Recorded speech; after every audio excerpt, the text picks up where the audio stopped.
मेरे चैनल पर बिहार के तमाम शिक्षा सेवक तालमे मरकज भाई बहनों को सलाम। दोस्तों, जो 15 वर्षों तक, जी हाँ 15 वर्षों तक शिक्षा का दीप जलाते रहे और रोशनी बिखेरते रहे, उन्हें मिला सिर्फ 10,000 का धोखा। जी हाँ, बात कर रहे हैं शिक्षा सेवक और तालमे मरकज। मंत्रिमंडल की जो बैठक हुई थी पिछले दिन, तो उसमें बिहार के तमाम शिक्षा सेवक ये आशा लगाए हुए थे कि उनको कुछ उम्मीदें जगी हुई थी कि शायद उनकी मांग को उठाया जाएगा, मांग को सुना जाएगा। लेकिन दोस्तों, ऐसा कुछ नहीं हुआ। दोस्तों, शिक्षा सेवकों की कहानी आज किसी को सुनाने की ज़रूरत नहीं है, बल्कि महसूस करने की ज़रूरत है। जी हाँ, 15 साल, जी हाँ पूरे 15 साल, एक एक दिन, एक एक मौसम, एक एक उम्मीद, और उन सब शिक्षा सेवकों ने बिहार के बच्चों के लिए समर्पित कर दिया, अपना पूरा जीवन समर्पित कर दिया। इन 15 सालों में न जाने कितनी पीढ़ियां जो है वो आज उनके पढ़ाए हुए बच्चे डॉक्टर बन गए, इंजीनियर बन गए, वकील बन गए, पुलिस बन गए।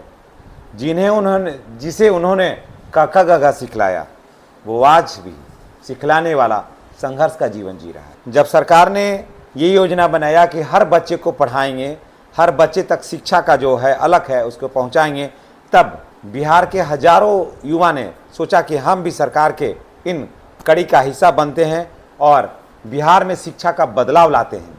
और ये योग्य लोगों ने, योग्य युवकों ने, युवतियों ने शिक्षा सेवक पद के लिए आवेदन दिया। उसमें लगभग 28 से 30 हज़ार शिक्षा सेवक तालमे मरकज इस सिस्टम में आए और बिहार के जो गिरती हुई शिक्षा व्यवस्था था उसको इन्होंने टॉप पर पहुंचा दिया। इसमें शिक्षा सेवकों को जितना भी सराहना किया जाए उनको कम होगा। दोस्तों, ये ऐसे ऐसे घर में शिक्षा का अलग जगाए हैं, ऐसे ऐसे घर में शिक्षा के रोशनी को पहुंचाए हैं जहां आज तक किसी ने, उनके माँ बाप ने या पूरे खानदान के कोई भी पीढ़ी ने आज तक कलम या पेंसिल छुआ ही नहीं था।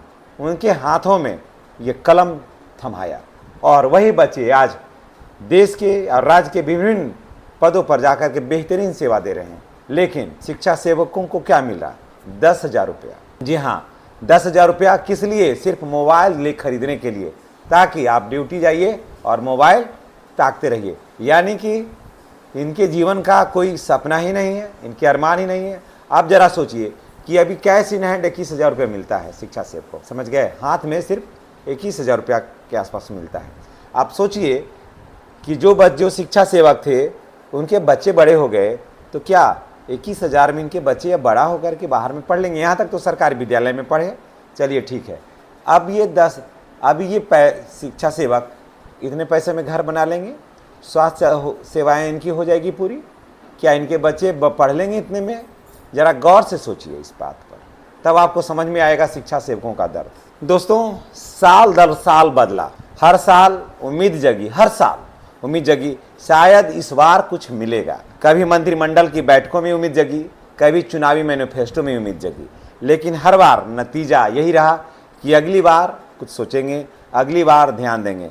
15 वर्षों की मेहनत, 15 वर्षों की तपस्या, 15 वर्षों का संघर्ष के बाद इन शिक्षा सेवकों के बारे में ये उम्मीद था कि इस चुनावी वर्ष में शायद सरकार अब उनके दर्द को समझेगी, उनके दर्द को महसूस करेगी, उनके दिल को स्पर्श करेगी। लेकिन शुक्रवार की वो शाम जब मंत्रिमंडल की बैठक हो रही थी, शिक्षा सेवकों की धड़कनें जो थी वो तेज हो गई थी। शिक्षा सेवकों की धड़कनें जो थी वो चल रहा था वंदे भारत एक्सप्रेस की तरह। इसलिए कि बैठक हो रही है, कारण कि ये इसलिए चल रही है, ऐसा नहीं कि वो किसी बात को लेकर गड़बड़ा रहे थे, इसलिए चल रही थी क्योंकि चुनाव के पहले एक ही या दो बैठक होना था। तो शुक्रवार को ये बैठक हुई, लेकिन नतीजा क्या निकला? कुछ नहीं। हर शिक्षा सेवक की निगाहें बैठक पर टिकी हुई थी। लाखों दिलों में एक ही सवाल था कि आज हमारी मांग अवश्य सुनी जाएगी, शायद आज सरकार जो है वो हमारी तरफ ध्यान देगी।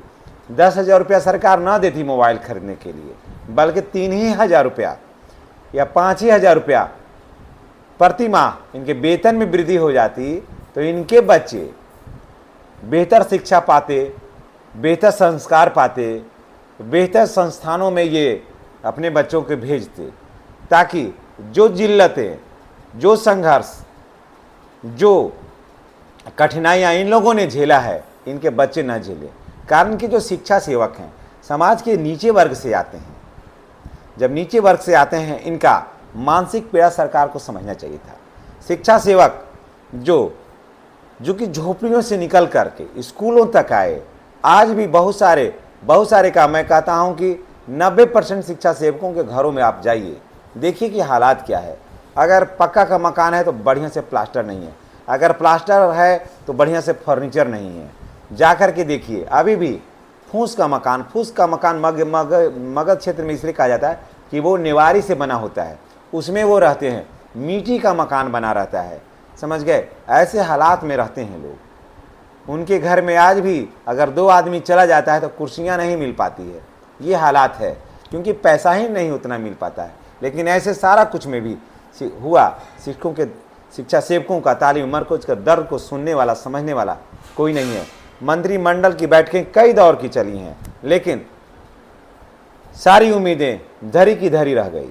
मैं 3 शिक्षा सेवकों से, उसमें से 2 महिलाएं और 1 पुरुष से मैंने बात किया। समझ गए कि सरकार जो आपको मोबाइल के लिए 10,000 रुपया दी है, इसके संबंध में आप क्या कहना चाहते हैं या आप कैसा महसूस कर रहे हैं। माननीय मुख्यमंत्री ने घोषणा किया है कि शिक्षा सेवकों को मोबाइल को खरीदने के लिए 10,000 रुपया मिलेगा, तो इसके संबंध में आप क्या कहना चाहते हैं। 15 साल की सेवा और हजारों बच्चों को शिक्षित करना, गर्मी में तपना, बारिश में भीगना, फिर भी मुस्कान के साथ क्लास लेना, क्या इसकी कीमत सिर्फ 10,000 रुपया है। एक शिक्षक सेवक ने कहा, हमने बच्चों को मोबाइल के लिए नहीं पढ़ाया, हमने उसे दिल से पढ़ाया, हमने उसे मोबाइल से नहीं पढ़ाया, हमने उसे दिल से पढ़ाया है, हमें मोबाइल की ज़रूरत नहीं है। दूसरे ने कहा कि सरकार ने मोबाइल दे दिया है। दूसरे शिक्षा सेवक ने कहा कि सरकार ने हमें मोबाइल दे दिया है, पर हमारी उम्मीदें जो है, हमारा जो भरोसा है, हमारा जो विश्वास है, उसे सरकार ने छीन लिया है। तीसरे ने कहा कि अगर हम सिर्फ मोबाइल के लिए पढ़ा रहे होते, अगर हम सिर्फ मोबाइल के लिए पढ़ा रहे होते तो आज बिहार के गांवों में स्कूल में बच्चे नहीं होते, स्कूलों में सन्नाटा होता। ये था शिक्षा सेवकों का दर्द, ये था शिक्षा सेवकों की कहानी, जिसे मैंने 3 शिक्षा सेवकों से संबंध में राय लिया। दोस्तों, अगर कोई शिक्षा के क्षेत्र में अपनी पीठ अपने थपथपाता हो, चाहे सरकार हो या शिक्षक, मैं खुल करके मैं बात करता हूँ, भले ही सरकार अपनी पीठ को थपथपा रही हो या शिक्षक अपना पीठ को थपथपा रहे हो कि बिहार में इतने बेहतर शिक्षा के हालात हुए हैं, तो मैं आपको बता देता हूं कि अगर बिहार में शिक्षा का क्षेत्र में बढ़ोतरी हुई है, सही में वृद्धि हुई है, तो उसमें सबसे बड़ा श्रेय है अगर किसी को, तो उसमें 60% श्रेय शिक्षा सेवकों का है, तालीम मरकज भाई बहनों का है। जी हाँ, जिस समाज में आप देखिए ना कितने वर्ग हैं, कितना परसेंट एसी और एसटी है, या फिर बीसी में भी जो विद्यालय नहीं आ रहे थे, एसी उसी मोहल्ला में एसी जो भी बच्चे थे, उनको जब शिक्षा सेवक कनेक्ट करने लगे तो बीसी ओबीसी के भी बच्चे उनके साथ आने लगे। समझ गए। शिक्षक तो उन बच्चों को ला करके नहीं पढ़ाते हैं, शिक्षक तो स्कूल में रहते हैं। हाँ, कुछ गिने चुने शिक्षक हैं जो वहाँ जा कर के लाते हैं, लेकिन बच्चों के लाने की जवाबदेही तो शिक्षा सेवकों की है, और शिक्षा सेवक ही हैं जो विद्यालय को गुलजार करते हैं, गुलजार बनाए हुए हैं, और उनका सबसे बड़ा श्रेय शिक्षा सेवक को ही जाता है। वे न केवल बच्चों को पढ़ाते हैं बल्कि उनको शिक्षा व्यवस्था से जुड़े हुए भी हैं और उसको संभालते हैं। उन्होंने सरकारी स्कूल को बचाया है डूबने से। शिक्षा सेवकों ने गाँव में लड़कियां अनुसूचित जाति में पढ़ती नहीं थी, सभी लड़कियां जो है घोंगा चुनना, सितुआ चुनना, खेत में काम करना, जंगल जाना, लकड़ी चुनना, ये सारा गिट्टी फोड़ना, ये सारे कामों में व्यस्त रहती थी। उन सारे बच्चों को संभाल करके शिक्षा सेवक जो थे वो विद्यालय तक उन सारे बच्चों को लाए। लेकिन आज उन्हीं की मांग, उन्हीं के सपने, उन्हीं के अरमान आज अधूरा रह गया। ये मंत्रिमंडल में ये फैसला हुआ कि शिक्षा सेवक का किसी भी मांग को तो टच ही नहीं किया गया। पता नहीं शिक्षा सेवकों के ऊपर क्या सरकार सोच रही है। ये आने वाला मंत्रिमंडल का जो बैठक है और चुनावी मैनिफेस्टो है, अभी 2 निर्णय बचा हुआ है कि अगर ये 2 अवसर अगर जो फिसल गया तो समझिए कि शिक्षा सेवकों का दुर्भाग्य का जो पहाड़ है ना, उनके ऊपर टूट जाएगा।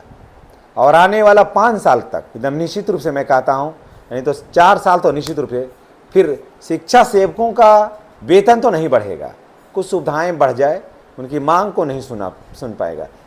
सरकार सुनने के लिए नहीं जा रही, कारण कि अब जो सरकार बनने जा रही है ना, वो वेतन वृद्धि और ये सब के लिए नहीं है। अब सरकार जो बनेगी ना, वो बन रही है बिहार के अलग औद्योगिक डेवलपमेंट के लिए बनेगी सरकार। इस चीज़ को आप जान लीजिए। उसी के लिए हर जो है ना उपाय अब रचा जा रहा है, और अगली बार जो सरकार बनेगी बिहार के विकास के लिए अलग कदम उठाएगी। ये अच्छा संकेत है, लेकिन कर्मचारी भी हैं, ये भी आशा भरी निगाहों से देख रहे हैं। लेकिन दोस्तों, कहते हैं ना कि उम्मीद पर दुनिया टिकी है। अगली बार मंत्रिमंडल की बैठक होगी, एक ही बैठक या अधिक से अधिक 2 बैठक होगी, और चुनावी मैनिफेस्टो में है। अगर ये 2 या 3 में अगर शामिल नहीं हुआ तो मान लीजिए कि सरकार अब उपेक्षा भरी निगाहों से शिक्षा सेवकों की तरफ या तालीमी मरकज भाई बहनों की तरफ देख रही है। इन्हीं बातों के साथ मैं आपसे विदा लेता हूं। अगर आप हमारी बात से सहमत हैं तो कमेंट करके अवश्य बताइएगा, और चैनल पर नए हैं तो तमाम शिक्षा सेवक भाई बहन से मेरा गुजारिश है कि चैनल को सब्सक्राइब करिए, ताकि हम आपकी आवाज़ को उठाते रहें। आप जितना ज़्यादा हमसे कनेक्ट रहिएगा, आपकी आवाज़ उतना ही बुलंदी के साथ हम उठाते रहेंगे, क्योंकि अब जो युग है वो धारणा प्रदर्शन का नहीं है। सोशल मीडिया के माध्यम से संवैधानिक तरीके से मांग को उठाइए, क्योंकि सरकार कोई गलत नहीं है, सरकार अच्छी है, मंशा भी साफ है, लेकिन क्या मजबूरी है ये तो आने वाला वक्त बताएगा। इन्हीं बातों के साथ मैं आपसे विदा लेता हूँ। नेक्स्ट वीडियो में हमारी और आपकी फिर मुलाकात होगी। चैनल पर नए हैं तो चैनल को सब्सक्राइब करके बेल आइकन को दबाइए, ताकि इस तरह का वीडियो का नोटिफिकेशन मिलता रहे, और हर शिक्षा सेवक के पास ये वीडियो पहुंचाइए। ये मेरा बड़ा भाई होने के नाते आपसे ही मेरा ये आरजू है, विनती है। धन्यवाद।